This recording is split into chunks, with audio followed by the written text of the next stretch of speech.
और उन्हें अपने लिए और अपने बच्चों के लिए यही जो है ना दुष्टतापूर्ण भारत ही बहुत अच्छा लग रहा है, जिसमें उन्हें कदम कदम पर अत्याचार सहना पड़ रहे हैं, कदम कदम पर अपमान सहना पड़ रहा है।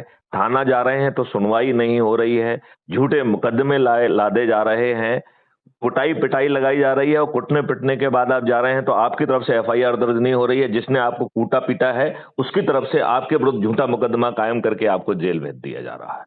डेफिनेटली ये नहीं, यही हो रहा है कि नहीं हो रहा है? बिल्कुल बिल्कुल सत्य कहा अब आपने। इसमें अब आदमी को जगा के कहोगे कि तुम लड़ो, अरे वो तो मर रहा है, वो क्या लड़ेगा? और इन दुष्ट राजनेताओं ने, जिसे दारू की लत लगा दी हो, जिसे फ्रीबी की लत लगा दी हो, अरे मैं तो ये देखता हूं कि जिनका काम मजदूरी करना है, मेहनत करना है, वो मैं अपने फार्म हाउस में उन्हें बुलाता हूं, वो आधे दिन में कह के चले जाते हैं कि भाई साहब मैं दिन भर काम नहीं कर पाऊंगा, मुझे तो आधे दिन की मजदूरी दे दो। क्यों? क्या उनके बदन में इतनी